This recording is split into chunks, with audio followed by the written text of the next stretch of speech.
Call the names. Wake the room. Wake the room. Lulu! Rex! Babbler! Naomi! Aphasiana! Babbler! Monarch Soul! Jojo! Gray eyes! Fill my eyes! Poets assemble. No masks, no manners. Say it plain or say it broken. Monday night in the garden of enlightenment. Low light lit minds, every line got intent. Clock ticks crooked and the room turns vigilant. Quiet so loud you can hear what the tension meant. Then it slips after midnight, manners get murdered. Nice little masks get cracked by a word or a murmur. Twisted Tuesdays twist truth till it turns on its heel. Clean cut faces go strange when the dark gets real. You can feel that shift, that slick little slip when the grin stays sweet, but the eyes don't sit. Like the room grew ribs, like the walls grew ears, like the hush got hands and it's pulling you near. And the words don't rest, they press, put a heel on the chest, leave a dent in the breath. Every line like a knock from the back of the brain, like you came in one shape. You won't leave the same. Late night poets, where the room leans in, where the sharp gets shown in the soft door dim.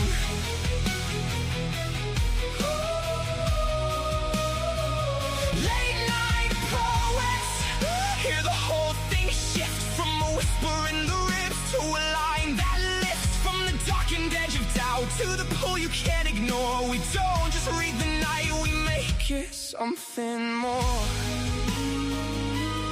Say it plain, say it broken.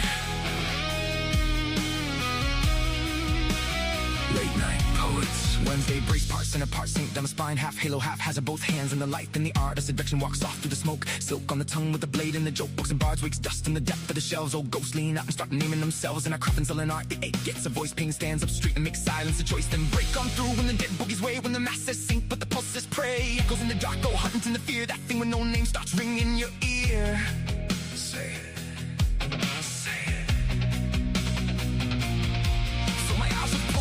Tongue water it down, let it bite, let it bloom, let it burn through the crowd. Back company grins like a bruise, dressed smart in rhythm and rhyme, puts a boot through the heart. Late night poets, where the room leans in, where the sharp gets shown in the soft door dim.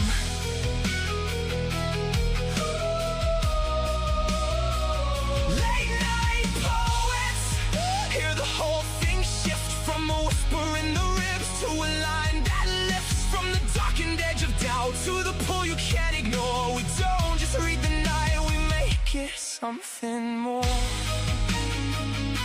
Say it plain, say it broken. Late night poets. Some come shattered, some come slick. Some speak honey with a blade in it. Some sound velvet, some sound wire. Some walk in low and take the room higher. Some come holy, some come liars. That's the thing, this ain't filler for the dead space, no. This is pulse with a pen, this is blood with the net go. This is breath with a backbone, ink with a crown, loud mics like nerves, truth laid bare in the round. This is the beautiful mess, the bruise and the bloom, the line that cuts clean and makes a little room. Late souls, wide eyes, all nerve in the dark, a room full of hearts beating hard through the dark. Wake the room, wake the room.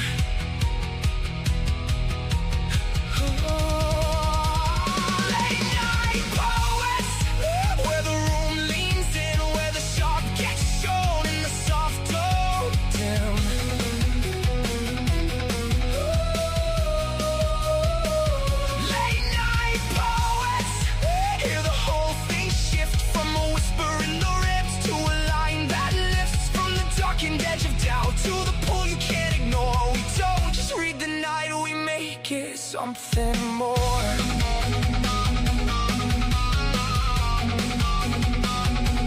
Late night poets. When the clock slips past polite, we tell the truth. L&P, we love you.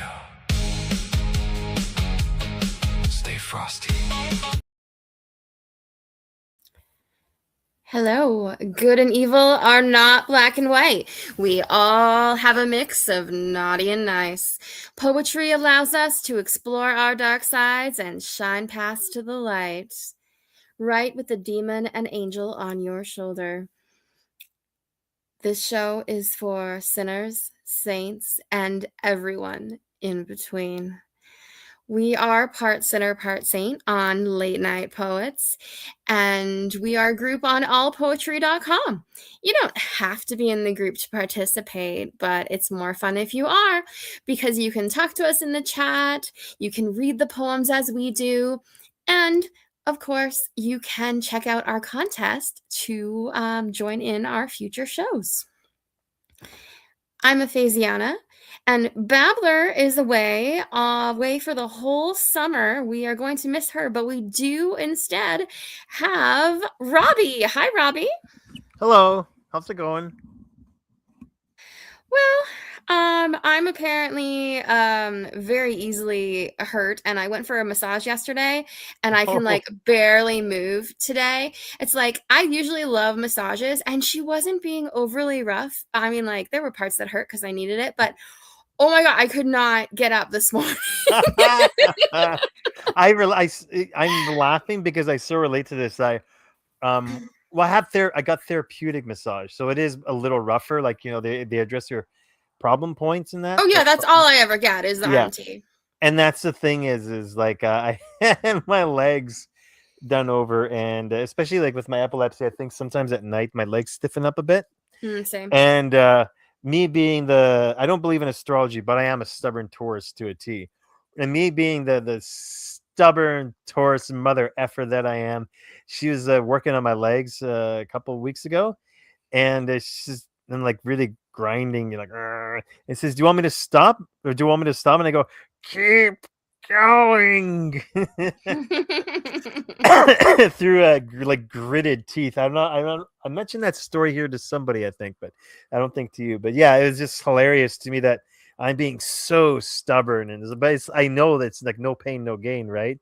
But man, I was just so, it's like, nope, I don't care. Keep going. Yeah, that was me too. I was thinking like, well, it's a good kind of pain because she's fixing it. And then today I was like, there is no way I'm getting out of this bed. So regrets. Worked too well. For me. Hi, Pam. I see Pam on the line. Pam, I am here, and I hear you two are talking about physical therapy and massages, and something I have to admit I'm not a big fan of. Not that I don't see the benefits of it. I just have a really difficult time with people like, that, like, I don't know, there's something about massages that I feel like I get more tense, that it doesn't end up helping in the long run. But I understand for a lot of people, it really is a great benefit. Oh yeah, it's usually good for me eventually, but I do understand that fear, and usually it's the absolute worst when you haven't done it in a long time, and then it is like really painful, intense, and then eventually it becomes like a more natural good thing. But yeah, it can be awkward at times, and definitely hurts when you need it the most. So I'm a little stiff today. If you randomly hear me go, it's just my muscles. It's not the poet. It's not the poem. It was you. Yeah, it's not the poem. It's my muscles. Well, it's funny that oh man, I completely understand that. My therapist has a good sense of humor. I said to her, like, nobody comes out of this room, do they? And she's like, nope. And then she says, you signed up for it. You signed the form. I'm like, that's right, I did. 'Tis true. Well, I don't think our poems are going to be as painful as all that. I think we have a wonderful night of poetry ahead of us because Babbler made the contest, and Babbler brings out the best in people. She wrote something where, I mean, she didn't write it. Well, she made up a contest where she had quotes from people with the same last name who were not related, and the writers had to combine the two quotes, see how the two quotes might work together to make an interesting poem. So she says, pick a quote pair, and the goal is not to prove that these people are secretly connected or to take two things that don't seem related and then try to discover how there's a connection. Instead, you can let them clash, misunderstand each other, sit awkwardly together, or accidentally become perfect for each other. You just take the poem where it goes. Now, sadly, nobody wrote to the Morrisons. So I'm going to read their quotes anyway. Toni Morrison wrote in Beloved, sweet, crazy conversations full of half sentences, daydreams, and misunderstandings, more thrilling than understanding could ever be. And Jim Morrison said, I see myself as a huge fiery comet, a shooting star. Everyone stops, points up, gasps, oh, look at that! Then whoosh, and I'm gone, and they'll never see anything like it again. And they won't be able to forget me, ever. So sadly, no one wrote to that pair, but I think all the other pairs got some attention. So the first That, one, that is sad because I honestly, if I had taken the time to write, that probably would have been the ones I chose. Um, and by the way, sorry to interrupt, but I just have to say kudos to Babbler. I haven't gotten a chance to write for any of these contests or these shows, but this contest in particular, I thought was such a fabulous idea. I agree. I think it's a great idea. And I think a poem of those quotes written by you would have been fantastic, Pam. So maybe you can write it anyway, even if it's past the contest.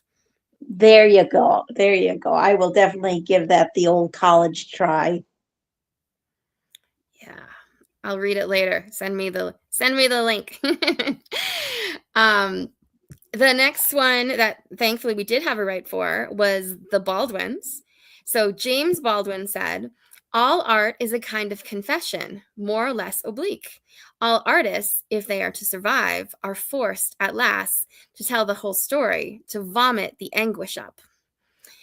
And then Alec Baldwin in Nevertheless said, alcohol drowns our dreams, silences our beliefs, and relieves us of our responsibilities. So the first right to that is by Circus. And that one is, oh no, sorry. It's called Circus. It's AP's writing the links a little differently. It's by Scribblenaught. And Pam, would you like to read that one for us? I would be happy to. All right. A mirror broke into pieces like fragments of life. Clown, buffoon, joker, all my names. Canvas of life painted, black and white, knees as the strands of easel. Rounds of applause, children's clamor, doohickey of chance. Laughter tethers my purple suit. A masquerade of God, I play the games of subterfuge. Hunger careens, stomach cleaved, soul of shoe stumbles. Mirage of an oasis, cacti thorns prickle, scars subjugated by black spectacles. I am a demon chasing the proscribed fruit in the Garden of Eden. I am an angel redeeming the wings of a pigeon. I am a desert born in the cascades of loneliness. I am a vineyard sunk in the abyss of wine. Bees squirm around as if a brothel lies beneath the beehive. 5 clovers surround the calyx of a flower. Buffoon pollen topples down. I stand naked before the shattered mirror, paint my face red, green, blue. Next show knocking at the door. Let the clown laugh, translucency of paradise, or brimstone and fire. Be all the seats depleted, circus ain't be prorogued, and poem. Thank you, Pam. I like the kind of mix of language here because some of it sounds more formal, and then it has a word like oh, where is it now? It was doohickey of the doohickey of chance, and it's just like the back and forth between having words like subterfuge, which is a little bit higher level than things like doohickey, go back and forth. I think it works well with the subject matter. The clown being the buffoon, but also there being the more serious side to things occasionally woven in here. When it talks about the purple suit, it makes me think of the Batman Joker, because I love his purple suit. So for him to be the clown that is being referred to, he's a villainous clown, which is kind of a different view than like the clown at say a birthday party kind of things. And the laughter, and then the loneliness that is brought up later, there is a contrast there. But maybe it's the laughter that covers up the pain, which is a common kind of way of dealing with tough things. It's a way of covering up how you're feeling. And the fact that it's talking about the mirage and of the oasis, and sometimes that kind of foolish laughter kind of experience can be a mirage that's covering up the more serious things. And then recognizing like the kind of demon within, referencing Eden, and going with the wings of a pigeon. So not very angelic like. And although it's funny because people tend to take doves as like a pure angel kind of thing, and pigeons are very similar. Doves are like white pigeons, really. They're not all that different. And the cascades of loneliness, like not just lonely, but cascades of loneliness, that really brings it to a bigger, overwhelming scale. And then the vineyard there and the abyss of wine, you got that Dionysus feeling, and it kind of makes sense with the Alec Baldwin quote where it's talking about the alcohol there, and that's somewhat darker than the beginning quote. So it pulls down, and the two are combined, and that's perfect. And then the bees squirm around as if a brothel lies beneath the beehive. That's an interesting image, and the alliteration there, brothel beneath beehive, works really well together. The calyx of a flower, I mean, then you're getting in with some nice vocabulary too. And then it goes right to buffoon, where again it's that kind of playful language that you don't expect to be beside a calyx. So interesting use of language. And translucency of paradise is another phrasing that I just love the way that it works together. So thank you for sharing with us, Scribblenaught. Robbie, what were your thoughts? Yeah, the poem had a very distinct feel to it, where it's like the idea of a circus, but mixed with almost mythological sort of a feel to it, because it mentions the demon, the angel, the desert, and yeah, like the Dionysian sort of a thing. So it was almost like a Romanesque or mythological version of the circus, and it kind of gave me a pastiche of life and like kind of its absurdities and its what it what life means on a kind of that level when you're really letting your subconscious try to grasp the world instead of maybe your conscious mind, and you're seeing all those absurdities and that like when it says let the clown laugh, translucency of paradise, or brimstone and fire. And so you're letting the clown laugh, but the clown's, it's like it's bringing into the world the world of brimstone and fire. And it made me think overall about also about how the clown is looked at sometimes, like it's sometimes not the most innocent, or maybe that's not quite the right word, but like they were the ones who pointed out because they could.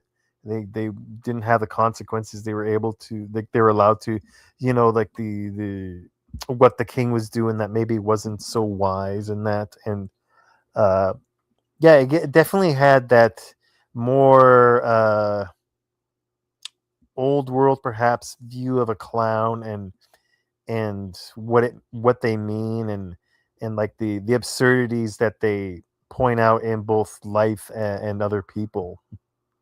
And I think had kind of like the feeling of being a little intimidated and scared by that.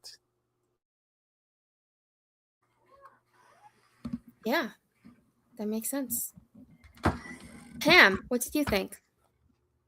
Oh, I really appreciated this. The use of language is absolutely fabulous. I do admit that I got a big smile and actually had to swallow down a laugh at doohickey of chance. I mean, that is just absolutely fabulous. I really like how, to me, this speaks on the different parts of self, especially lines that are like, I am a demon, I am an angel, I am a desert, I am a vineyard. And it also speaks on trying to cover up yourself, but then being vulnerable. Like the idea of clown makeup and even the idea of performing in the circus um, is that thought of not wanting your true self to be seen by other people.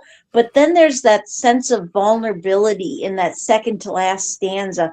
I stand naked before the shattered mirror, like the mirror is shattered because this person is angry, like they're standing there naked, which can be a physical nakedness, but it's also metaphorical in the way of facing the truth of yourself, being vulnerable. But in that vulnerability, you find yourself so angry that you shatter the mirror that shows you the truth of who you are.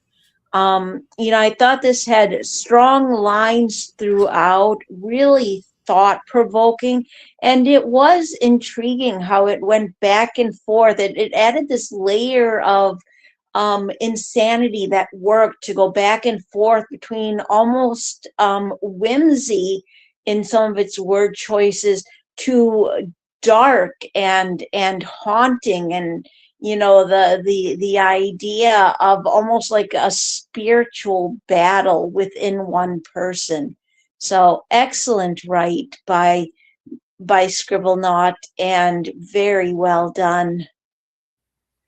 I agree. That mix of the whimsy and the darkness is what worked for me as well.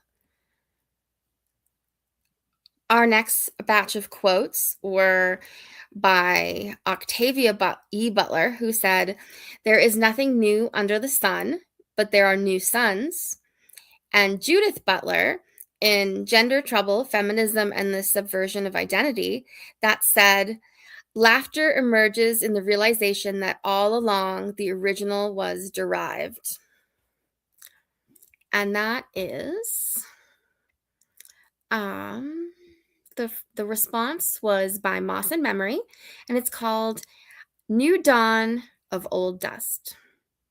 With the sweep of a brush, illusion broke. The tapestry of once solid boundaries disintegrated into crystal-dusted swirls. Velvet matte became gray sand, gathered in ritual and let go to the water. In the quiet reckoning, she felt the shape of identity dissolving. Her life a mandala, patterned by names she carried, roles she held, lines she took for truth fading. The years behind her outnumbered those ahead, memories tracing vanished sketches, the blueprints that made her whole. Layer upon layer, she had built a frame, reusing designs she believed were hers alone. Irreplaceable, if only in her folly. They were forms erased, let go to the water before she arrived. Still, she reached for them, familiar lines that locked her in, grasping empty space until her palms opened to what could not be held. Dust, shapeless, yet alive with unnamed pulse, a beginning unframed. She had always been the copyist, canvas, shock purr, and sand repeating, and in that knowing, something in her loosened to laughter. End poem.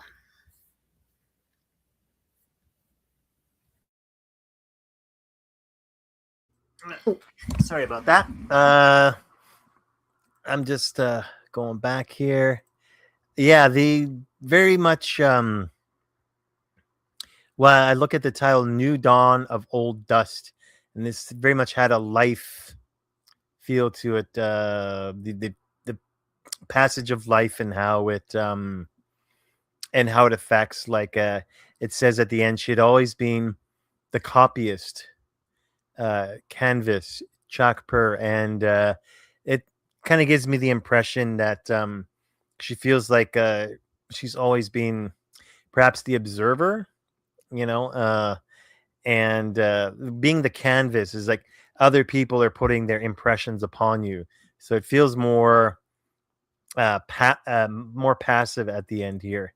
And then you have the dust that's unframed, and again that's like a more of a passive thing, and it feels very much like a canvas of life that's being like painted upon or having art put upon it, and but in yeah, and the person's kind of like the canvas for it, and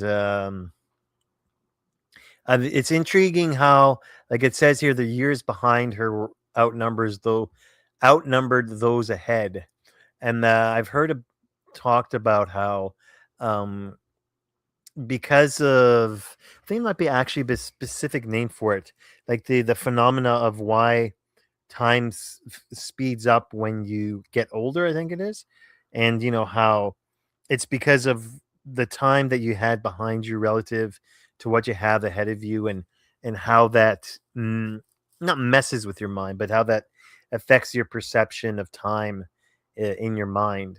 And yeah, the poem made me think a lot about how life is framed, and how its perceptions are framed.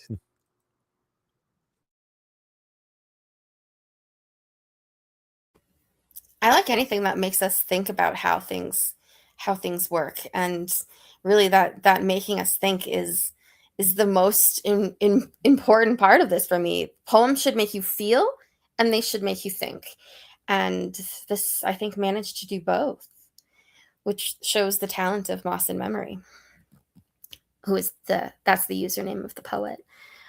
Um, the illusion breaking within the first line, I think, really, brings kind of the almost suspense happening. It's like to start off with the breaking of the illusion is very strong statement.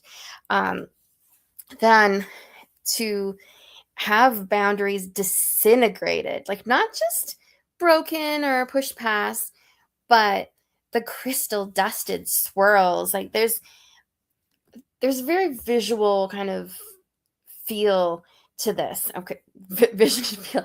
I mean, it is illustrative within this. There's it's just it really brings it to life, the way that it's described. Where is it here? The idea that the sketches are vanishing too, and that it wasn't like it was just like you had lightly drawn it either. It was built frame by frame, layer upon layer. There's so much, and yet it seems to just disappear so easily. And that really makes us think about how temporary everything can be. Dust being shapeless yet alive, and even though we haven't been able to keep its shape, it's still out there. It's still a piece of us, and it's like life taking a new form. This like this circle of life within things, and I think that worked really well with the quotes provided. So thank you very much, Moss and Memory. And Pam, what were your thoughts? Yeah, this is a great response to those two quotes. Beautiful and brilliant imagery and metaphors, really thoughtful lines.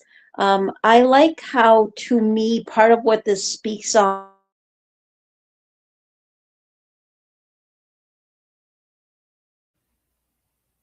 Pam, you went quiet. that don't allow you to be your true self, but while at the same time wanting to hold on to what is familiar.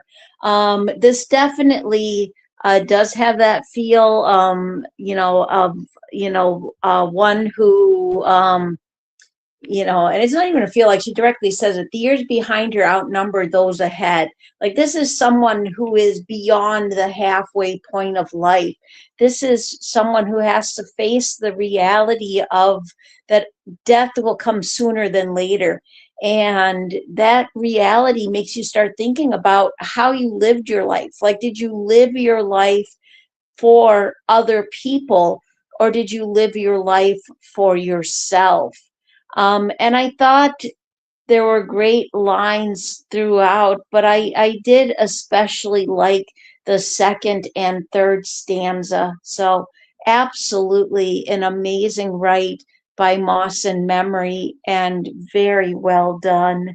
I am still, like, I haven't actually officially started using the new site yet, but when there's poems that are posted on the new site and it brings me over to it, I still have to get used to the fact that the people's names aren't off on the side. I Me too. There have been some changes, and I'm still having trouble navigating sometimes.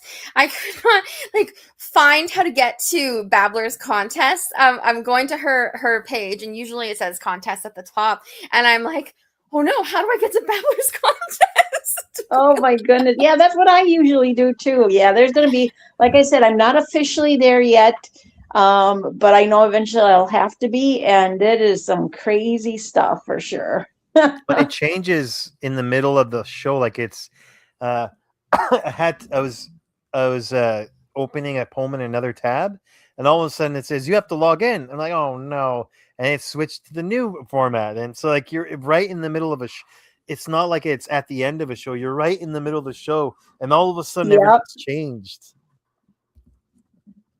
Yeah. Thank goodness, though. At least it's the same login information. Oh yes, remembering new things is going to take me a bit. I'm terrible with passwords. I got a message from our listener, Jay Spades, pointing out that I missed a poem. There is one to the Morrison prompts by Lena61. So we're going to backtrack to that. Oh, okay. Very nice. I had for some reason put it in the wrong section, but there is one to that response. So we're gonna go back, and Robbie, I'm gonna get you to read one for the Morrisons. Okay. So let's see. And that is New Dawn of Old Dust, correct?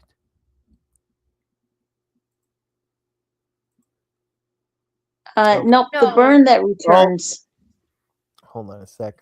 This is all blasted. I have to refresh. Let's see here. Okay. Oh, boy, I'm telling you. Okay. The Burn That Returns. I see myself as a huge fiery comet, a shooting star. Everyone stops, points up, and gasps, "Oh, look at that!" Then whoosh, and I'm gone. And they'll never see me. Oh, sorry, shit. That was Jim Morrison. The Burn That Returns. Oh my God, I'm just so turned around. The Burn That Returns. I'm like Halley's Comet, speeding by, catching their eyes, but they're all caught by surprise. When whoosh, poof, bing, bam, I've left the zoom, I arise.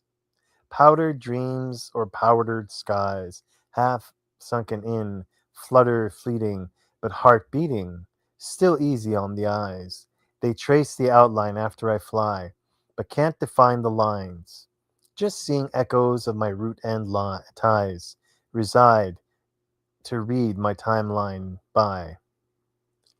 Metal scars by battle cries, stitched in glitter, disguised goodbyes. Sugary sweet sweeping astral projections, cotton candy pies. A brief taste of heaven before spiraling too much too high. I think the time we invest is nostalgic duress.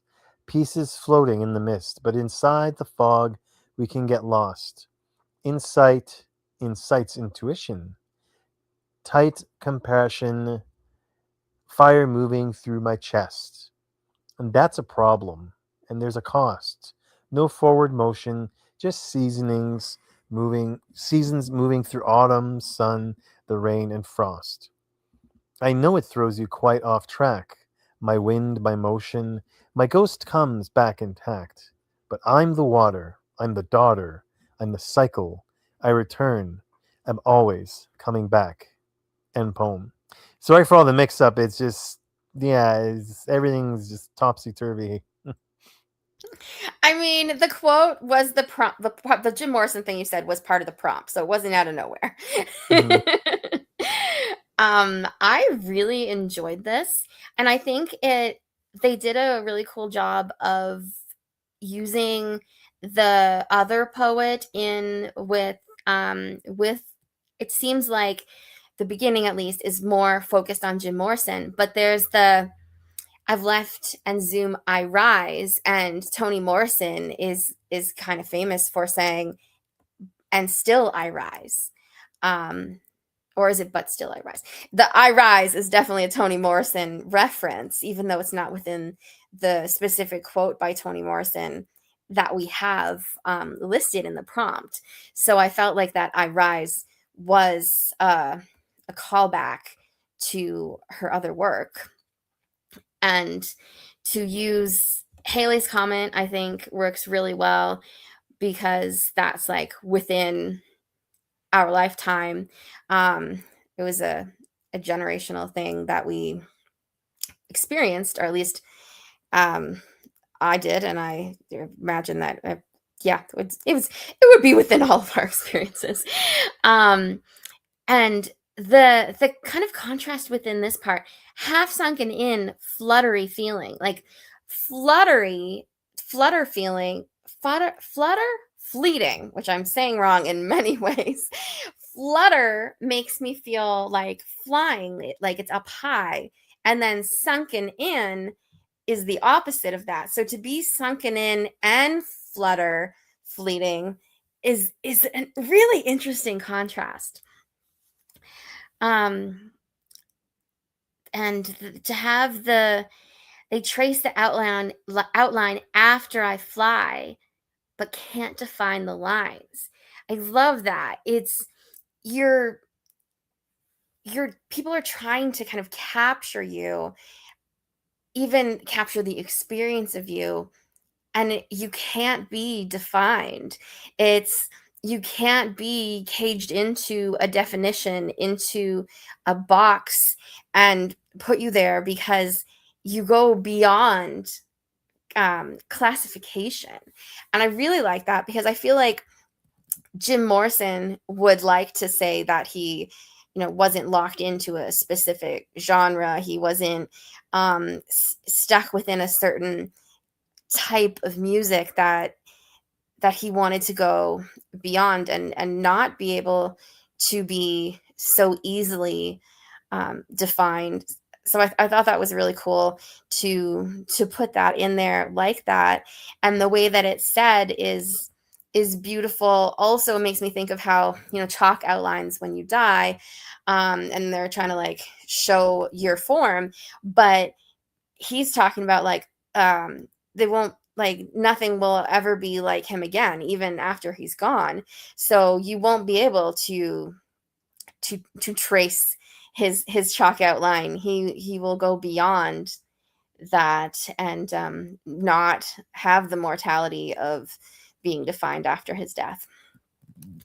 And then to have scars stitched in glitter is really cool, because when you repair something, sometimes like ripped jeans or whatever, if you, especially I'm noticing it now with teenagers, they're taking mending into like making things actually like upcycled and better.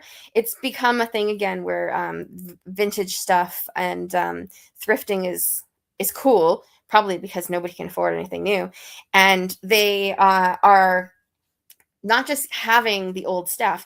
When they repair it, they make it cuter. Like if there's a hole that needs to be patched, they take like some like funky socks or something that make it a cool image in between, and stitch faults in glitter. Reminds me of the kintsugi. I never remember it, even though it's one of my favorite things. In the Japanese art, when they fill gold in the cracks, and make it even better when something is broken. It reminds me of that. So to do it on a person too, to have your scars stitched in glitter is really an interesting thought. Where is it now? There was another part I wanted to talk about.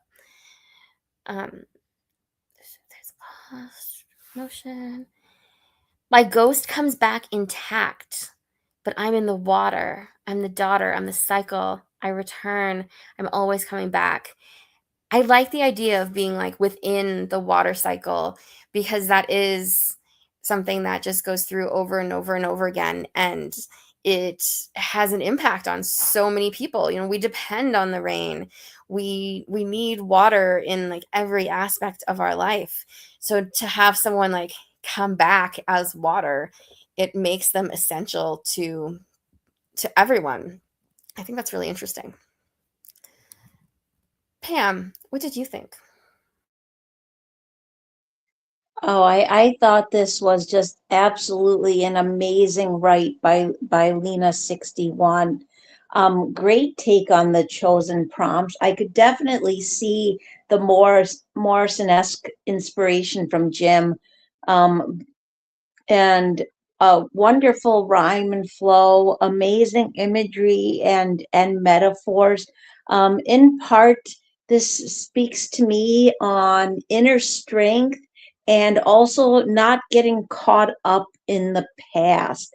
The not getting caught up in the past, that part where it says, I think the time we invest is nostalgic duress. Pieces floating in the mist, but inside the fog, we can get lost. That stanza there did speak to me on that idea that sometimes we're so busy remembering the good old days that we forget to live in the moment, or we forget to look forward to the future. I also really like metal scars, my battle cry, stitching glitter, disguise goodbyes. Like there is that, like you were talking about, Faisy, that contradiction.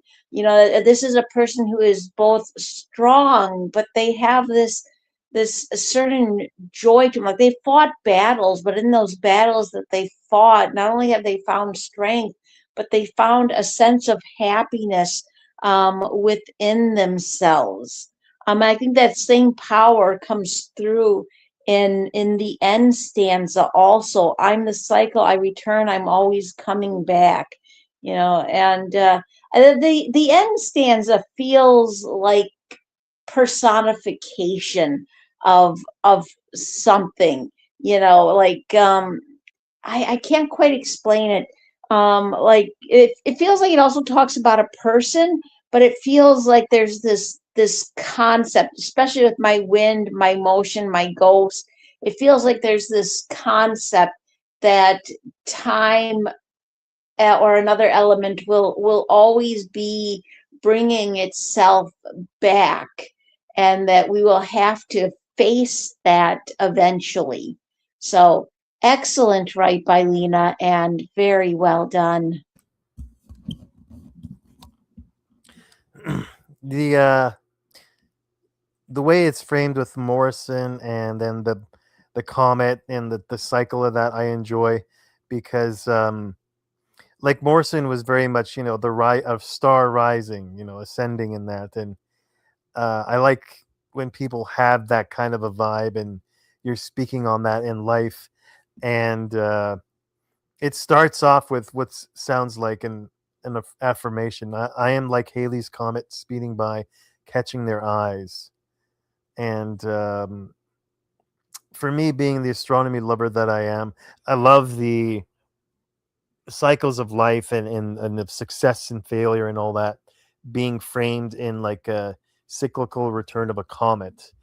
Here it feels like it's more emphasized on the successes, and so it's nice to have that sort of ascendant, victorious sort of a feel. And when it says a brief taste of heaven before spiraling much too high, that almost feels like an Icarus kind of a thing, flying too close to the sun. I don't think it's intended that way, but it has a bit of that feel of an analogy to it. And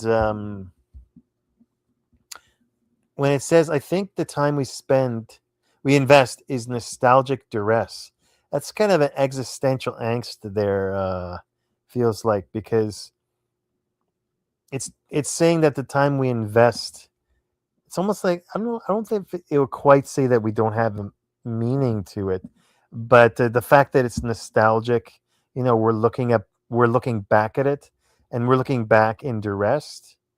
Again, duress is indicative of sort of an angst that we have about how we invest our time, and how much of time we invest into any one particular hobby or whatever or another. And that's something I think about a lot, because I'm very much a polymath, the Renaissance man type, and I'm always looking back to see, well, could I have spent more time on this and that? And I'm always having a hard time deciding which things that I want to invest more time in, because I just want to do it all. There's so many things that I want to do. And it sounds like an almost overwhelming force here. Like, I know it throws you quite off track, my wind, my motion. But then it says, my ghost comes back intact. Or sorry, yeah, my ghost comes back intact, but I'm here in the water. And it says, I'm the daughter and I'm the cycle. So it feels like, again, a cyclical thing. And they're acknowledging that they seem to be in a dizzy of activity, perhaps, or intent, and it's throwing people off.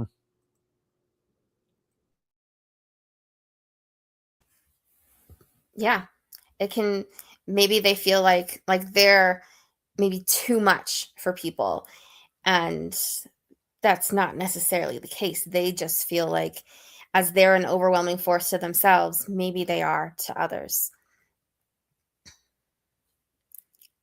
That was all for that quote. from what I can tell. There were a few people who didn't tell us which one they were responding to. So this next one is the Wells.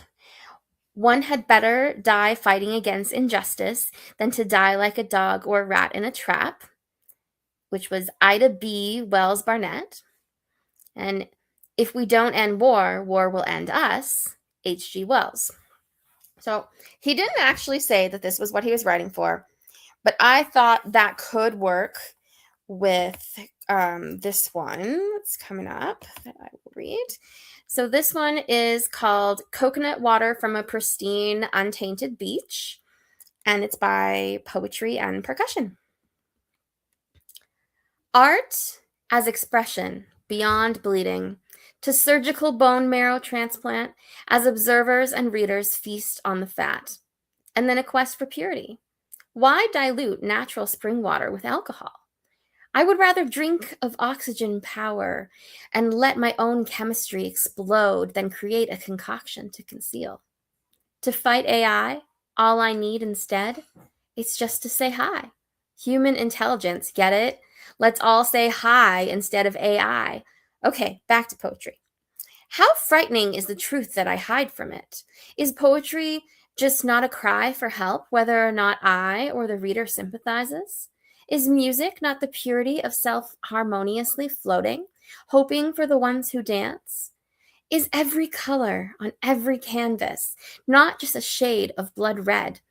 Art galleries as transfusion clinics, movie theater a transportation device, mass telepathy of creators and audience. More and more, I feel the desperation to not infect the already delusional with diluted transfusions. What can anyone do to silence all the cries? I can be strong and be the truth, and I can bleed and offer myself in purity. End poem.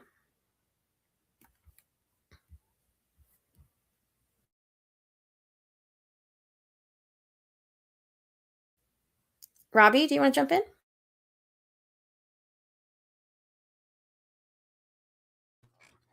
Yeah. Okay. Sorry about that. Yeah. There's a lot of angst about,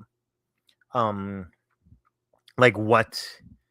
I mean, yeah, I'm interested in the art, the angst of AI and what it means in our lives and how it affects us. And the thing is there's a questioning about, I guess, like what is, how much of what art we do is AI and not, like, in terms of, like, if you give yourself AI tools to use and you use, like, not all of, not a whole ton, but some, like, how much of it is considered yours?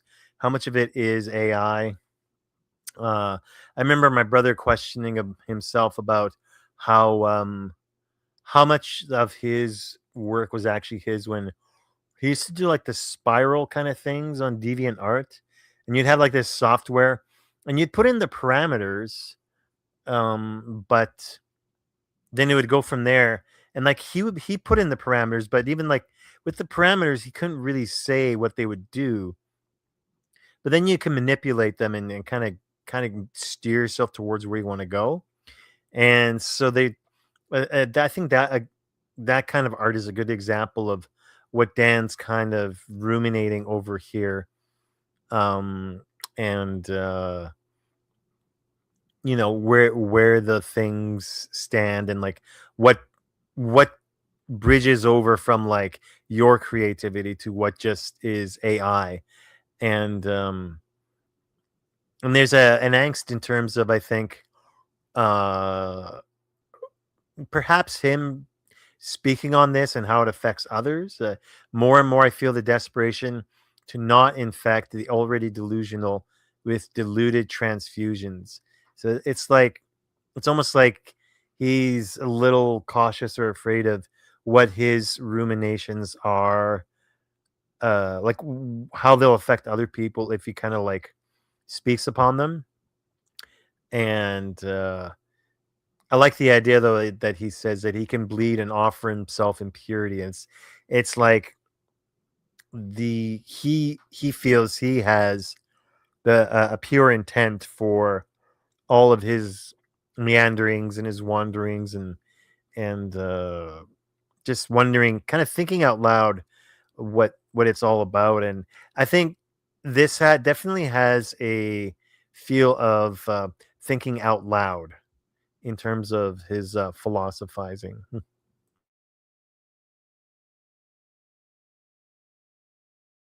I would agree. It's like a stream of consciousness kind of feel where he is wondering out loud.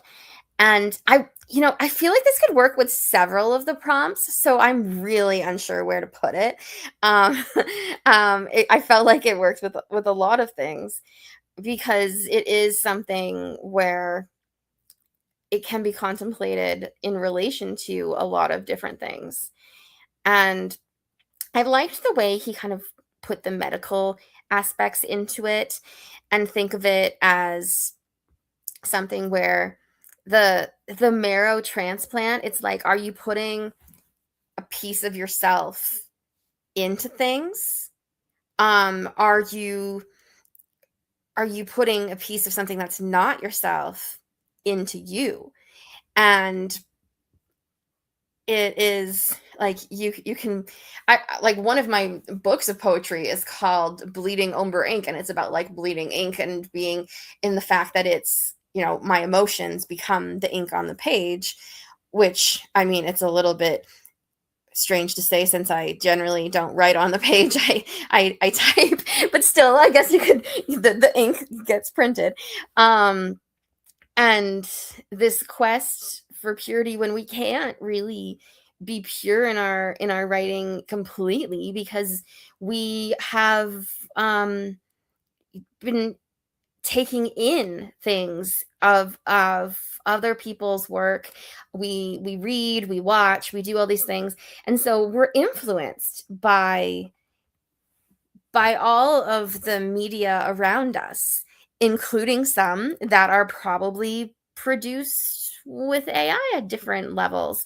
I mean, even the fact that, like, I always use spell check, does that make it so my writing is fake because I have my spelling corrected? There's different levels, like, I don't want to read a book that's purely by AI, but having something proofread is different. So it's there is a wavering line there.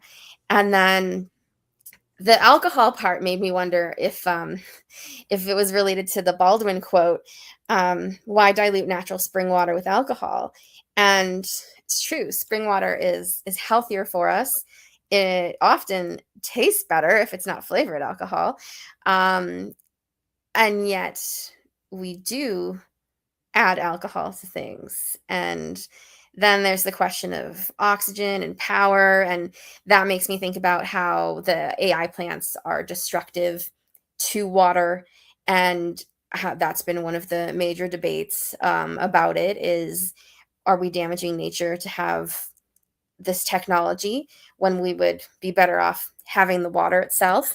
So I think that becomes a part of this, although he doesn't directly say that.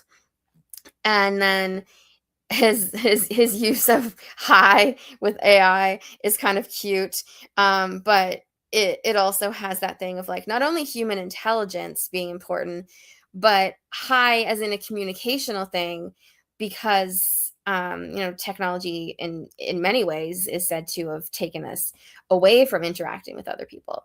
And I do have mixed feelings on that particular thing because, I mean, I interact with you guys through technology, and I have found people who I care about a lot through technology. But I do see it where, I'll be at the park and nobody's talking to each other. Everyone's on their devices. And it's like, wouldn't it be nice if we had human interaction? Well, I think COVID has enforced that. The post-COVID, I get frustrated. I actually been getting angry. And it's weird. People have like this. We're like, oh, we should talk to each other more than that, but then they don't. Like up in my break room, every time now, like I hardly ever see anybody talk anymore. They turn the TV off. and now everybody's staring into their phones. And like even 2 years ago, the TV in the break room was on, and it was always on like the news or a comedy or something like Frasier, and people would be talking to each other. And now it's just like it feels morbid almost. It's like it's just the room feels like literally empty in a way. I find it quite disturbing and disconcerting. Yeah, that's really hard. I have seen like an upswing in a good direction though. Like for a while, I was always really mad at the parents who were, taking care of their children in the space that I work, because they'd all be staring at their phones and the kids would be like trying to get their attention. And I do see that actually within the last couple of years being better. I mean, yeah, there's still a lot of people being on their phones, but they're actually more interactive, playing with each other and meeting the other parents. And I'm just like, oh, this is so much better, because for a while it wasn't. It was everyone just staring at their phones. So I do think that there's like, it comes in phases sort of. And I actually do think COVID had a big impact on that, because right before COVID, everyone was super into their technology. And then being cut off from everyone had effect on half the people of their like, oh, I kind of like being cut off, which introvert me, I have to admit, I was like kind of okay. And then other people were like starved for human interaction and have gone like way back into reaching out to people. So it's kind of a mixed bag. But yeah, I can definitely see that going both ways. And he talks about different kinds of technology and how that works. The movie theater, as a mass telepathy of like the creator tells a whole bunch of the audience what's in their mind. And that desperation to not infect the already delusional is like what it part of that I think is social media, in terms of like, you see a video, it has an impact on you. You're like, oh, that's an interesting fact, or like that really makes me feel something. And then part of you wants to be like, click share. And the other part of you is like, but what if this isn't true? What if I'm passing on misinformation? And then you're nervous about it, which I think you should be. I think be critical about things that you share, but also that feeling of like, I don't want to be part of the problem, sharing the things that aren't true, sharing the things that are fake images and things like that. And there is that feeling of like accidentally being the one diluting the situation. So it's interesting to put some of that blame on himself. And I do think that's something that we all need to do a little bit, is be critical about what we intake and therefore what we output, because we are responsible for what we output. And part of that is understanding what your input is.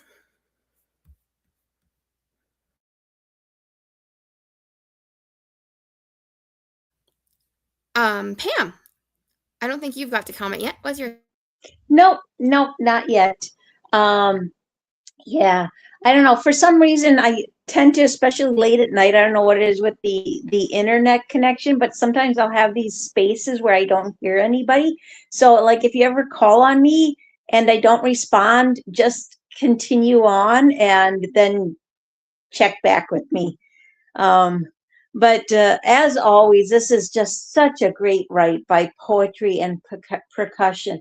I do like how he oftentimes, it feels philosophical. It feels as if he's bringing us along with his thoughts. I did get a big appreciation out of the high, like human intelligence, but also, as you were saying, Faisy, the idea of just learning to say hi to each other. I do have to agree, like, there is a downfall to technology, but there is also that idea that there's so many people out there we wouldn't have met if it wasn't for technology. And I thought this just had these amazing imagery and really thoughtful lines. Part of what this write did speak to me on about is on how human art can be a guide and a healer for the human spirit. And while technology in all forms can offer benefits, there's that idea that this human spirit can get lost when it's constantly AI, when it's constantly about what the machines can do or what a system can do, rather than what people are putting out there. And I thought there was great lines throughout, but I especially like, how frightening is the truth that I hide from it? Is poetry just not a cry for help, whether or not I or the reader sympathize? Is music not the purity of self harmoniously floating, hoping for the ones who dance? Wonderful lines and very well done. That is a fantastic quote that you said there at the end. I love that. Robbie comments that he's a philosopher. And yeah, Dan, also known as Poetry and Percussion, really is. He always gets a little philosophical in his poems. And I appreciate that. They get me thinking. And I have a feeling that he, even though I wasn't totally sure which prompt he went to, it's because he read them all. And sometimes he does that. And sometimes he'll even say like, so I read everything and I wrote in response to everything. And it's hard not to sometimes if you really like a prompt. I know I've done that with some of the contests that you have, Pam, where it's a whole bunch of images and I'm like, okay, so I mishmashed them all in my mind and this is how they combine. I do that for contests too, absolutely. Sometimes I can't even remember what part I'm responding to. I'm just like, okay, so this is the general feeling I got after reading all of that. Yes, exactly. Or sometimes I'll write a poem and find that I slipped something in there that it's like, oh yeah, that kind of fits with this instead of this. And so a lot of times I'll put in my and inspired by this quote and then all the rest. A couple weeks ago, there was something where both Babbler and I had a contest, and neither of them got a whole bunch of right. So we were doing them on the same show, and we were laughing so hard because some of the ones entered in her contest made more sense in my contest, and the ones in my contest work with her contest. And we're like, were they reading the opposite contest? Right. Oh, I remember that. It was insane. Or maybe we were just on the same wavelength when we were making our contest. There you go. This next one is going to be in response to the most popular of the mixed quotes. So the prompt is, we have to recognize that there cannot be relationships unless there is commitment, unless there is loyalty, unless there is love, patience, persistence. So that was said by Cornel West in Breaking Bread, Insurgent Black Intellectual Life. And then the other West was Mae West, the 2,548th Best Things Anybody Ever Said. So that was a book that quoted Mae, and it said, marriage is a fine institution, but I'm not ready for an institution. And this was the one that got the most entries. So we're going to start with one by Jay Spades, who was the one who pointed out to me earlier that I missed a category. So thank you, Jay, for listening and letting me know. And who hasn't read in a while? Pam, is it your turn to read? It can be. I'm fine with that. All right. I'm going to put you to work. Please read Heart Rain by Jay Spades. I would be happy to. All right. Let me get back to where I need to be. And I have found nothing to be true for the purpose of dismantling ad campaigns, political warfare, and everything to do so with drama. I have found sovereignty not through blissful ignorance. I still punch the problem in the face, but in a different way. The only thing that matters is a resolve for love. Un banana, por favor.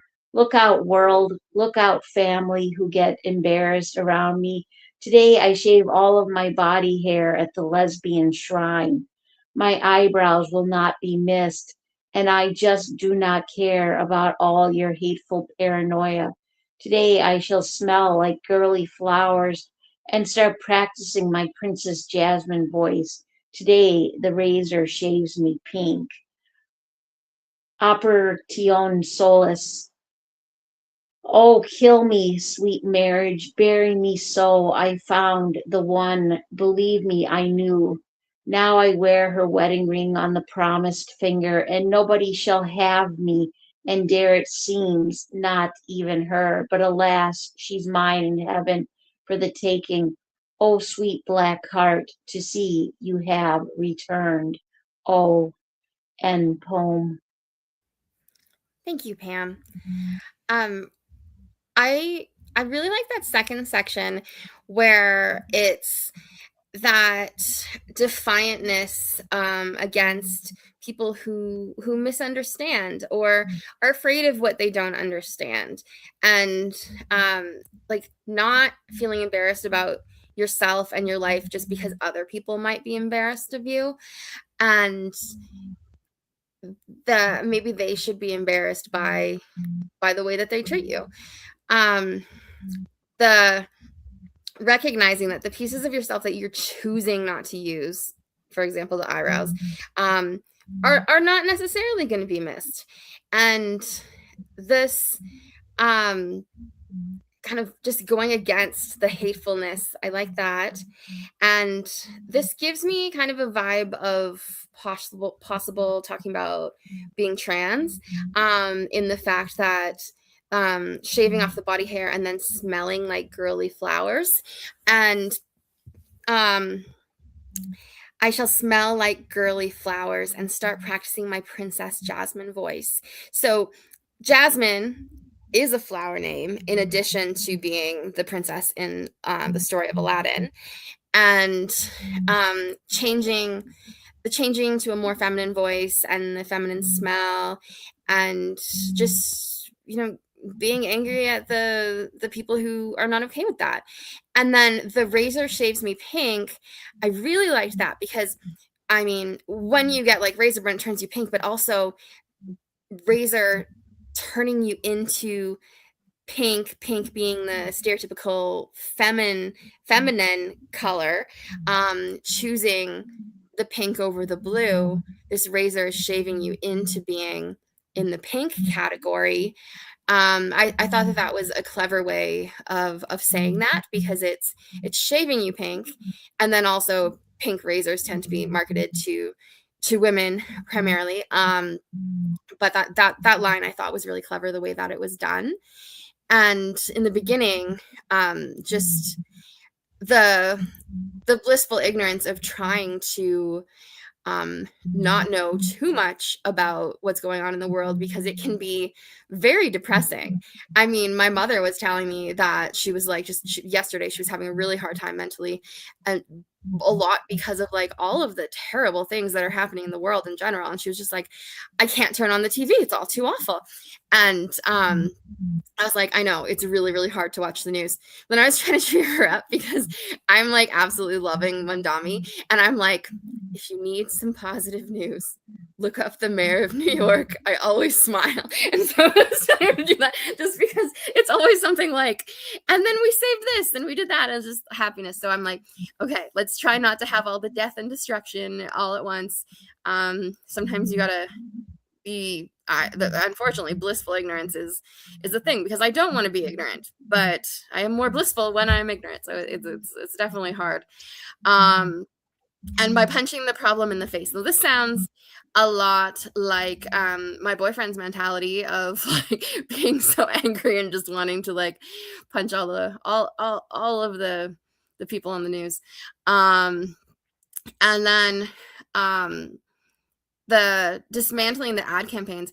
See, I have a really hard time because I took marketing in university, and that class makes me aware of the things that people do, and I'm not in marketing now, but I see what people are doing in their campaigns, or like even in like the ads, like the pop-up ads that you get when you're playing games, and how they manipulate you by like showing like a super easy game and someone's messing up, and it's like, can you do better than this? And people are like, damn right, I can do better than that, and they download it because they're like, I mean, like they're showing someone who's terrible at it on purpose because it gets that reaction out of you.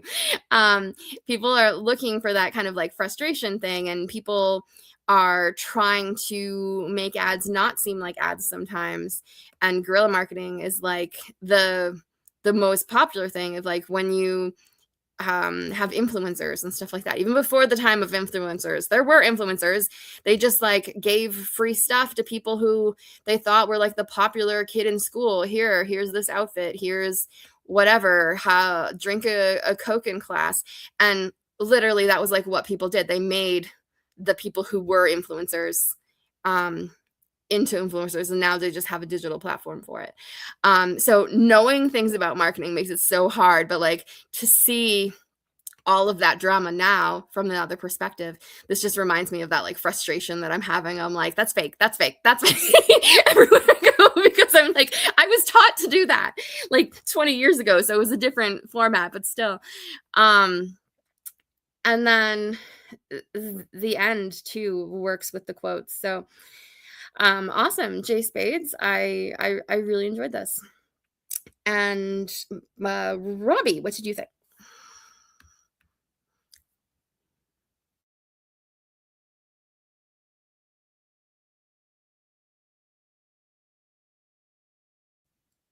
He might have stepped away. Pam? Yeah, I thought this was a great write. It was strong. It had this wonderful imagery. It definitely it felt very hard hitting, raw and gritty. And I do like how it did speak on the idea of accepting yourself for who you are and not caring about other people's judgment. And there were great lines throughout, but I did especially like that second stanza. So absolutely a wonderful write by Jay Spades, and very well done. Robbie, are you back with us?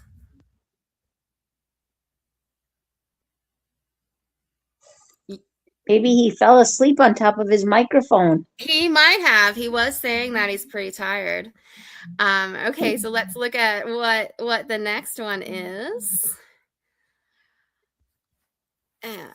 You read that one, right? I think you did.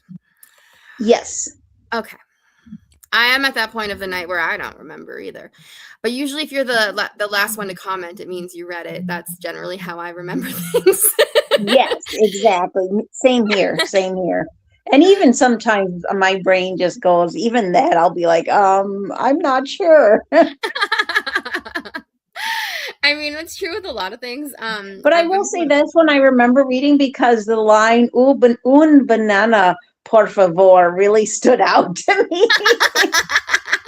Oh, that was fabulous. Yes.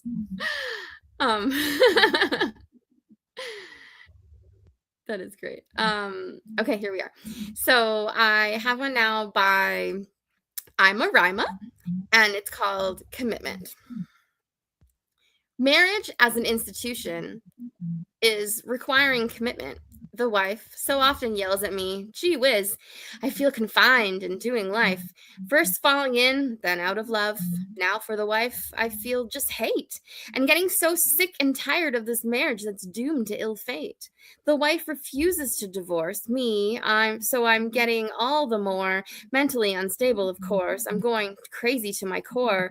In a funny farm I now be, that's where the wife committed me. End poem.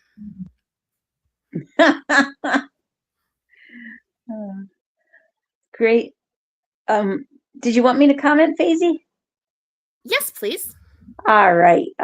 Yeah, this is great read there. I really enjoy I'm a Rima's humor. Great take on the chosen prompts. I feel like, that this definitely has Mae West's sense of humor. I really have to say that, Mae West, she was just ahead of her time. She was bold and brass, and, she just had no problems talking about sex and enjoying sex in a time when women weren't supposed to. Um, but this has that sense of humor. I like how it's written by the husband's perspective, and the idea of marriage driving them both so crazy, that in a funny farm now I now be, that's where the wife committed me. So excellent right by Ima Rima. Great response, and very well done.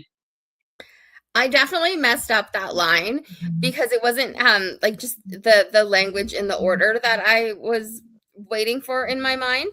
In a funny farm I now be, I started to say in a funny farm be I now, or I kind of struggled on that line, so I apologize, Ima. I got a little tongue tied right there. Well, Ima has a way of using language that is all their own, so it's kind of like that just happens, because it happens to me too. It's like almost like Yoda style, saying things in It different is. direction. But my aunt, who's a speech pathologist, talks like that, and she says that actually most people don't speak English properly. So Oh my goodness. she was like, "You're supposed to say it in that order," and I'm like, "Oh, well." Oh wow, maybe Ima Rima has a better grasp of the English language than the rest of us. Perhaps. I think Yeah. it's an old school way. Yeah, Perhaps. you're probably right. Because my dad was always like, "You talk like Yoda," and she's like, "Maybe he's better than you." So she's like, "Which one of us has degrees in language now?" Okay, now that sounded a little Yoda-like too. Yeah, I mean, it's a dark sense of humor. It makes me sad that there's so much hate in the marriage, and that's kind of like become a thing that is expected. But I thought it was a good use of rhyme, and because even though it doesn't all rhyme, there are parts of it that do, and it kind of makes those parts more fun. And something about like the old-fashioned language of like gee whiz makes me giggle every time. I don't know why. I'm just like amused by that. I picture some like old sitcom kind of thing. Gee whiz. Which maybe like you said, Mae West is from kind of a different era. That would work with that. I have to admit, I am not very familiar with Mae West, and I think that based on your comments, I want to be, and I'll have to look into her more because it sounds like she would be up my alley. Oh, absolutely. Yeah. Look up some of her quotes and then watch some of her videos about her, and her life. She definitely was like just an absolute crazy. I'm sure she drove people crazy during that time period, but some of her quotes to me are just hysterical. I hope Robbie's okay, because it's so not like him to just disappear. Like, I mean, I know he's still on stage. It's not like him to say anything without, saying something like, "I have to go because I don't feel good." No, I'm here. Yay! You're back. Oh, that's good. Oh, okay. We were worried. Sorry about that. Yeah, I've been losing track a little bit on like when it's my turn or not, but so yeah, when I look at with the heart rate, well, I'm just double checking. on where I'm at here. Yeah, with commitment.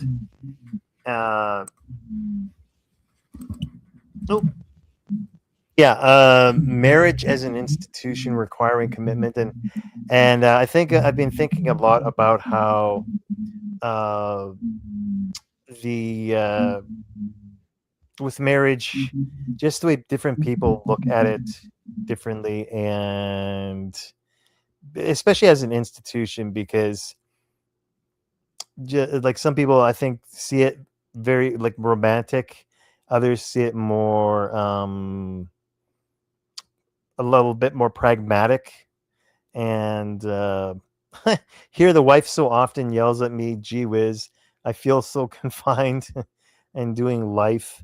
That's pretty oof, that really just says it, uh and just how they feel, first falling in, then out of love. And that's the thing, people they'll fall in and they'll fall out almost like it just happens, you don't.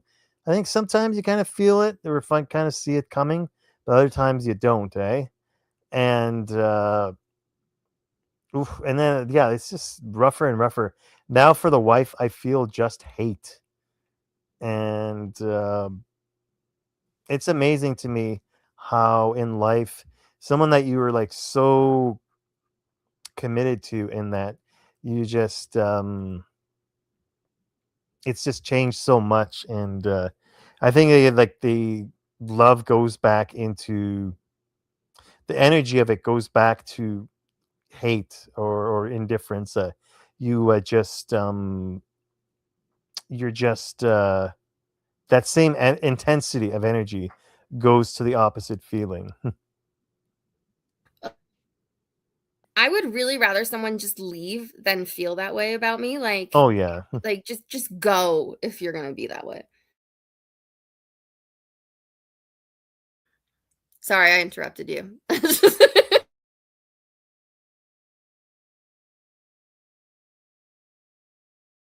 Oh no, that was just that was the point. Yeah. I was finished when you interrupted. Okay. You weren't here for Heart Rain. Did you want to comment on that one as well? Yeah. Sorry about that. I just I don't usually have such a. It's I was at work and they had me solo there the whole day, and it was like right before Canada Day and that, and it's just like, uh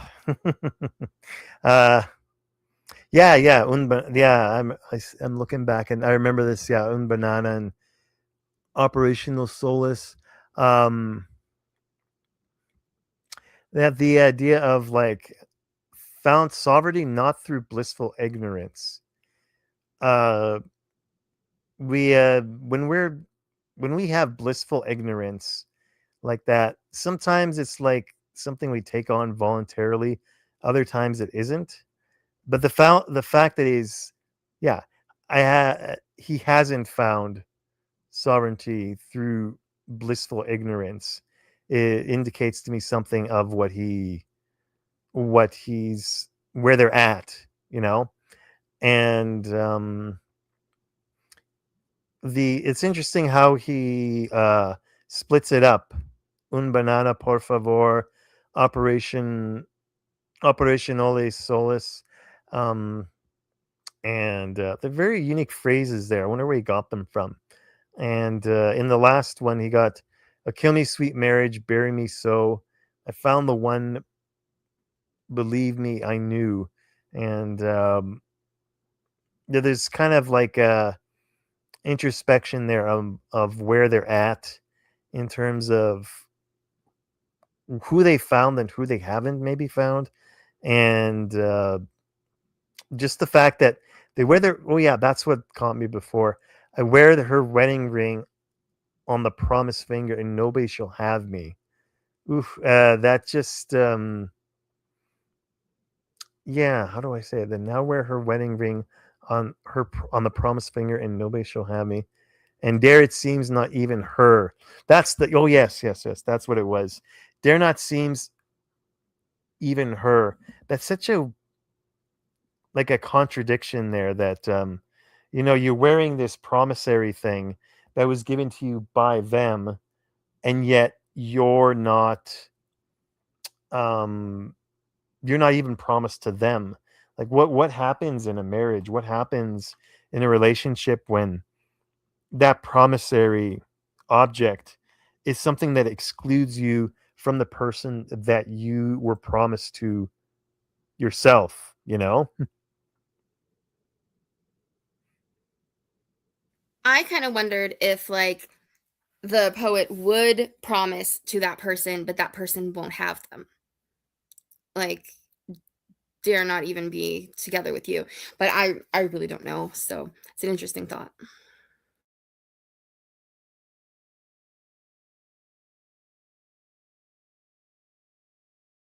I am now looking for the next poem, but I accidentally clicked off of it. Here we go. So Robbie, I think it's your turn to read if you're up for it. Okay. And I'm just going to refresh once just to make sure because, yeah, okay. Yeah, I think with this new setup, I have to like refresh every time. So Sister Sits in the Warm Yellow Glow by Maya Zaida. Okay. Sister sits in the warm yellow glow of the freshly lit fire that kept Father's hands busy not long ago. I stand in the doorway looking to be seen, but Sister's eyes are fixed to the TV screen. I come bearing gifts. I declare with a sheepish tone. The film blackens as her gaze drifts. Mother's not too far, she states so plainly, it almost hides her contempt. I perch on the sunken sofa seat, thinking of Sister, but nothing concrete enough to repeat. I have stories to tell, I fear she does not, wandering in a house I once called my cell. I never got your postcard, she tells, but really asks. I never had the time. I suppose that isn't true, but my world seems to lose its luster when it ceases being new. End quote, or end poem. And it says at the bottom, I thought there was an interesting tension between these two, and I ended up writing a poem centered around family tension. And they chose the quotes by Cornell West and Mae West. Okay. So I am seeing a tension here of like the perhaps older sibling went away and the younger sibling felt abandoned, and there's still the parents there, and the kids like, well, mom's over there, as if like that's why you're here, for her, not for me. Or this kind of like dismissive of the person, the sibling coming back and not even looking away from the TV screen for that welcoming home, which seems like it's after a long time.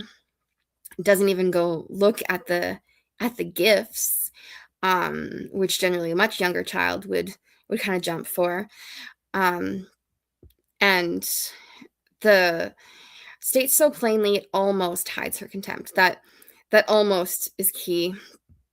And the sunken sofa seat just makes me feel like it's well used. Like there's maybe there's a spot there that the reader, I'm sorry, the narrator would normally have sat, and either it's sunken because they were there for a long time before and it's now missing them, or because it's just been well used in their absence and they are not like a part of the family in the same way that they were before. There's that feeling of things changing. Thinking of Sister, but nothing concrete enough to repeat. So it's like not knowing what to say is a really hard thing. I have stories to tell, I fear she does not. And there's this thing of like, if you tell a whole bunch of stories about your life and they don't have anything that's happened to them, then they'll be even more sad that they didn't get to go on adventures with you. And there's this feeling that it should be a back and forth, get to know each other again. But if the younger sibling is so disconnected and resentful, then maybe there won't be the back and forth that the older one has been hoping for. And I'm saying older one, though it's not necessarily the older one who left. It's just kind of how I'm picturing it. Wandering in a house I once called my cell, which makes me think, they had not a great childhood. They felt trapped there. And whether it was because of oppressive circumstances or just because they felt like they didn't fit in and they were ready to go explore the world and leave. But if it was because it was a really rough time, then to leave the other sibling there to be stuck in that really bad situation is another reason why the other sibling is having that contempt feeling. I never got your postcard. Tells but really asks. So it's like, did you send me anything? Did you think about me? Kind of question. And then the lie of didn't have time. My world seems to lose its luster when it ceases being new. And that's the thing. Sometimes you don't know what to write. So like, maybe that first time when you first arrive, it's like, hey, I'm in this new place. But then after a while, you stop writing home about it because it doesn't feel like there is anything to write home about. I mean, I can feel like that sometimes because, I moved away from my family 10 years ago. And I think they still think of it as like, oh, I'm off, kind of exploring the other side of the country. But at the same time, it's like, this has become my like mundane life. Like, I don't know what to say. And when you haven't been in touch with people enough, then you lose the ability to like mention things in a meaningful way. It all becomes kind of small talk because I can't just jump into like things that are happening right now because if you don't know all the rest of it, and like mostly it's just like, I'm good. Like you lose what to say, and it's lost its luster if it's still just like kind of the same old, same old. And if this person was gone for a long enough time, they didn't really know what to say. And maybe the home there had felt like it was lacking luster and they had to go out and experience other things, but none of it ever stayed all shiny and new. It gets you thinking about the family dynamic. Yeah, and with this poem, the way it says, it's like you were saying. That's what really struck me. I never got your postcard. She tells but really asks, and it's a kind of a weird feeling when somebody says that in that way, where they're asking without really asking. It's almost like they want to ask but too afraid to ask, and especially that stanza made me feel the tension, like you were like you were mentioning, with the tension, and then they like mentioning the tone. I come bearing gifts, I declare with a sheepish tone.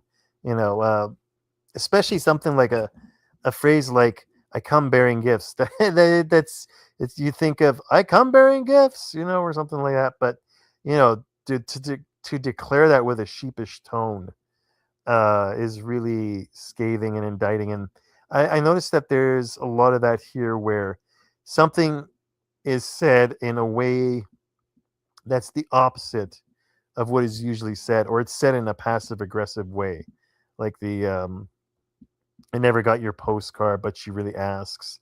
And when you have a family dynamic like that, it really stings because there's just so much scathing feelings, like or negative feelings, just under the surface, and it's just prickling away at everything that you do and everything that you say, and just the general vibe of this poem. You feel like that's happening with every little thing. Uh, but I stand in the doorway looking to be seen, but sister's eyes are fixed to the TV screen, and it's just like every little thing here is just in that mode of where somebody's being passive aggressive, or they're ignoring, or something along those lines.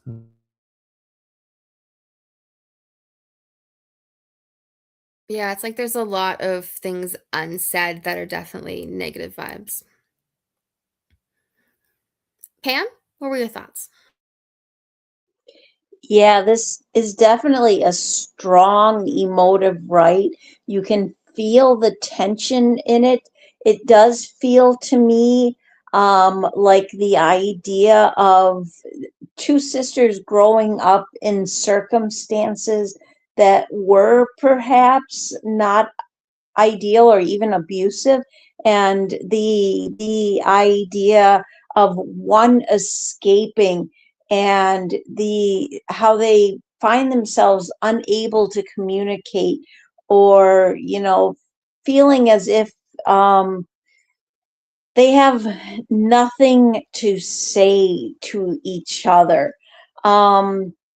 I thought there was really great lines throughout, but it definitely was those last three stanzas that really spoke to me. But it's it's sad because you always think that your siblings will be the people you grow closest to, but sometimes life can unexpectedly, when you take different paths, you know, tear you apart, and you find yourselves not as close as you used to be. So excellent, right, by Maya Zeta, and very well done.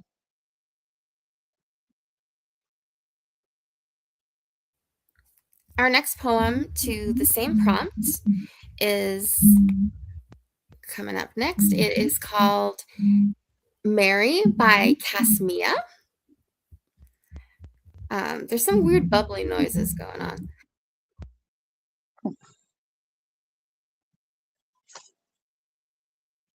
I'll drop and come back.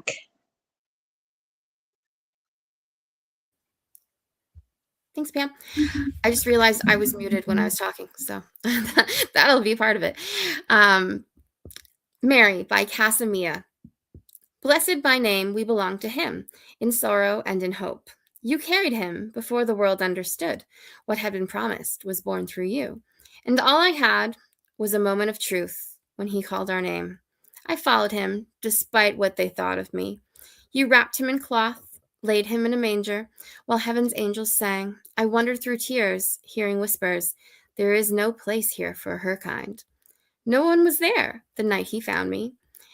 They never felt the mercy I felt, held in the arms of the Lamb. I knelt before his feet, bringing all I had, my shame, my praise, my love for the King of Kings, pouring it out like oil from an alabaster box. We both stood beneath the same cross. You watched your child raise up, give his spirit. I watched the man who gave me back my own. Did your heart break the way mine did? Or had an old prophecy been teaching you how to grieve all along? We never shared a home, a meal, or a mother's blood, only a name and a love that taught us both to remain when others fled. Mother, witness, favored, forgiven. Words spoken over us, as though a life could fit inside a single title. Yet when he called, there was no explanation, no defense, no honor to uphold, only Mary. And for each of us, that was enough. End poem. This had a feeling of sort of jumping around with a lot with the ideas that they're thinking, that a lot of religious ideas, obviously, with the lamb and Mary and such, and with how much, well, like, yeah, each stanza seemed to be an idea in and of itself, or a wondering, and there's a fair number of stanzas, so it really made me feel like they're kind of jumping around in their flow of thought of what they are what they think about, their personal faith and their religion, and that it's one of those poems that I'd have to read again to see what each stanza was saying, because they pass by pretty quickly for me in terms of the idea they were expressing. And it does seem to be pretty much like it's not too resolved. Like it doesn't seem to be taking so much of a position. It's again, it's kind of like the stream of consciousness, like poetry and percussion had, where they're thinking out loud in their own mind, so to speak. And like at the end, when he called, there was no explanation, no defense, no honor to uphold, only Mary, and for each that was enough. It's like, yeah, they said when he called, there was no explanation. So yeah, the kind of, there's no resolution at the end, and it kind of makes me wonder, like, when it says when he called, and it's a capital H. That's something that I notice in poetry like this, because those capitalizations are so important, because that means he isn't just he, it's he, like, to my mind, God, because it's the capital H. And so it's always something that I've caught in my eye when there's poetry like this that has that kind of capitalization. And sometimes it's not. There have been poems that I've seen that I've commented on online here or in shows where it doesn't sound like I have too much of a religious tone, and yet that capitalization is there. So it's kind of more subtly showing that, hey, this is the big he, not just little he. I didn't think this was very subtle in its religious nature. Like, to me, it seemed really definitely about God and Jesus. But originally, I did think it was all from Mary Magdalene's point of view. And it says in the AN, it goes back and forth between Mother Mary and Mary Magdalene, taking turns, like they're talking to each other. So I was thinking it was all from one of them, but it's actually from both, which would make it seem more conversational. I thought it was like her kind of talking, maybe not directly to Mother Mary, but like kind of like, just saying it out loud, thinking about her. But it's now reading the AN, I think it is a back and forth between the two. And it kind of makes sense with the contest in that we were comparing things between people with the same name who had very different perspectives. And so to have both of the Marys of the Bible and their differences, like one a virgin, the other one in many versions a prostitute, like that kind of back and forth between very different Marys and their perspectives of the same person who they both cared about in different ways and were important to in different ways. So that's interesting, to put the two Marys against each other. Well, not against each other, just juxtaposed to each other. Pam, your thoughts? Yeah, well, first of all, I do think this is beautifully written. At first, my mind was having some trouble processing this, like what it had to do with those two quotes. All I can think of, and honestly, it's probably one I would have to read again and before leaving a written comment, but all I can think is that it's the idea that because the quotes speak on marriage, speak on relationships, um, that the idea that Mary and the mother and Mary Magdalene both had a relationship with Jesus Christ, and the capitalization of he him definitely is that reference to Christ.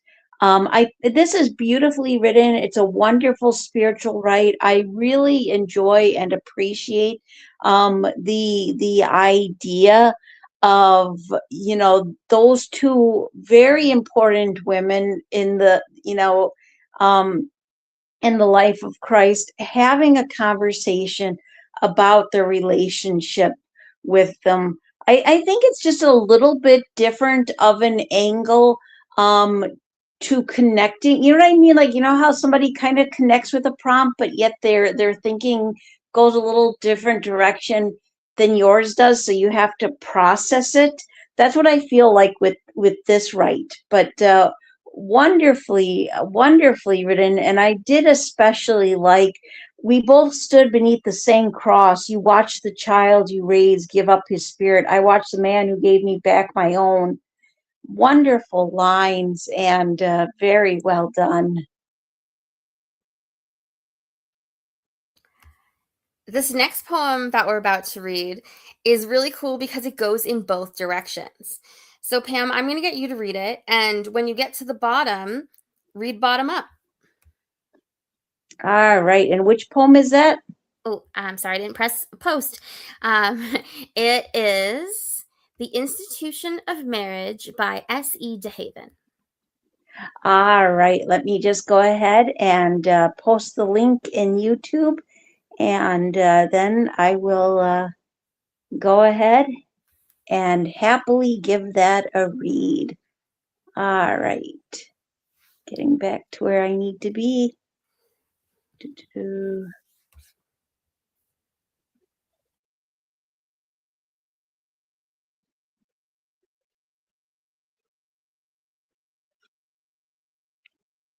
You can't cage a wild heart, so don't let them tell you that. It's time for an institution. You yearn for it, burn for it. Hardwood stability is a mirage, not seaworthy without respect. People demand union. Single life is wild bird freedom. When in love, even the moss-coated turtles fly in rainbows with with enough persistence. Even a blind man can imagine a life free of shackles and weights. You don't need it. Love gives it. Pain, headaches, and ugly scars. Why bother when being alone is safer?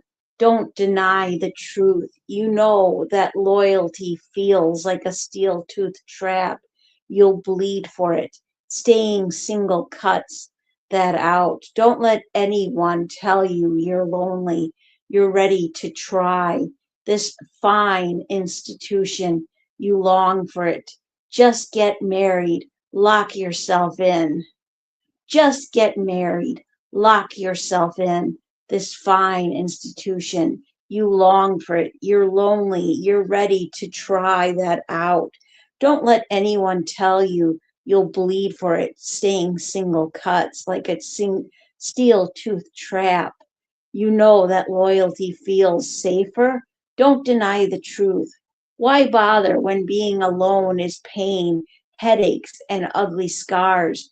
You don't need it.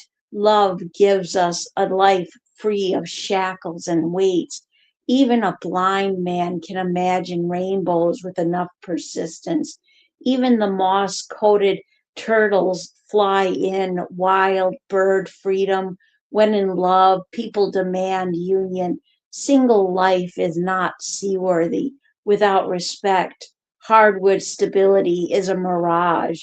You yearn for it, burn for it. It's time for an institution. So don't let them tell you that you can't cage a wild heart. End poem. Well, I wouldn't want to tackle trying to do a poem backwards and forwards that way, and one that's that long. It's not hugely long, but it's a long enough poem that to write it both ways and have it make sense would be so hard. And yeah, it breaks the brain a little bit.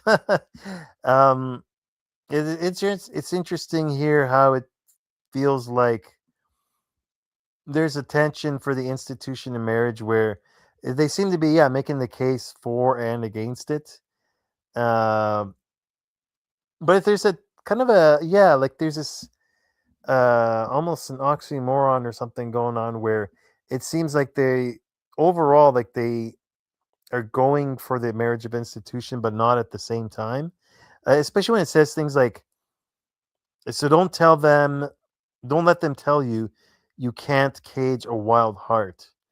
Uh, but I mean, you wouldn't want to cage a wild heart, right? I mean, but then like it's like it's saying that that's what marriage does, kind of.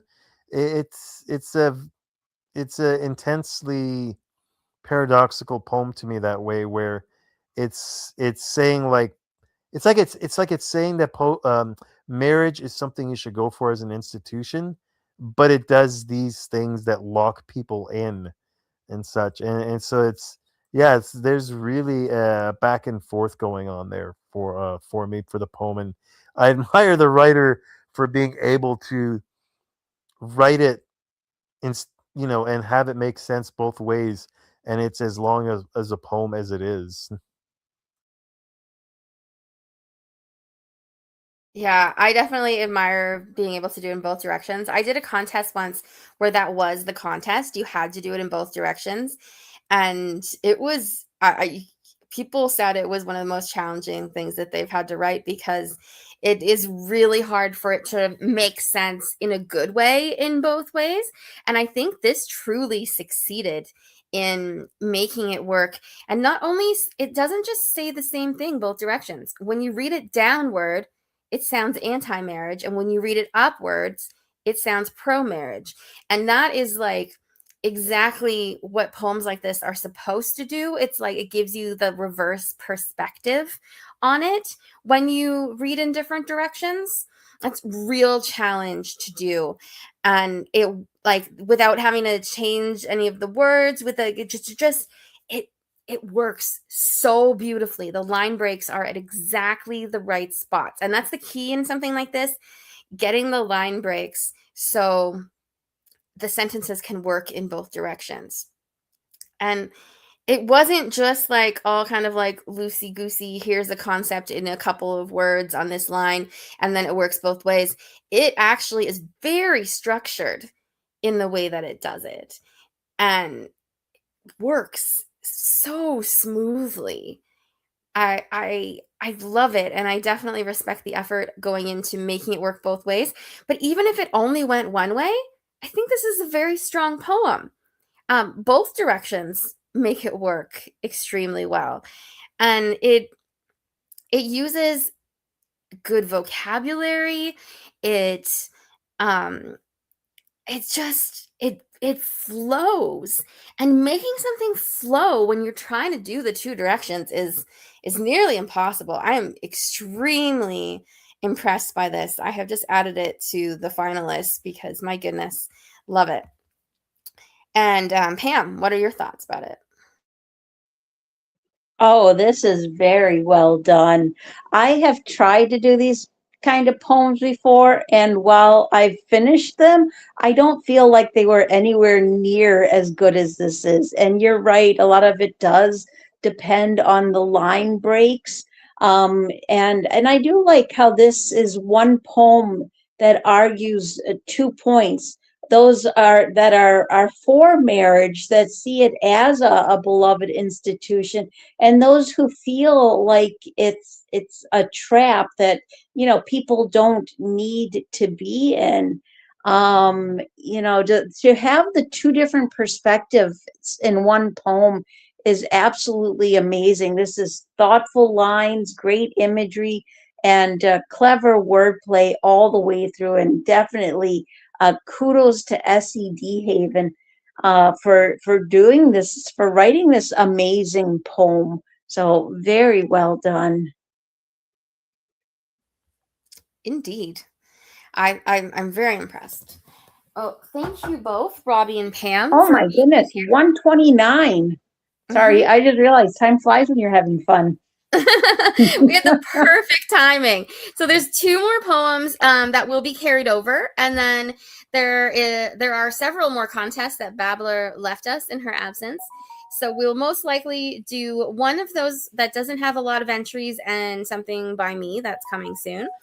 And yeah, it's going to be a fantastic few weeks. So thank you, everyone.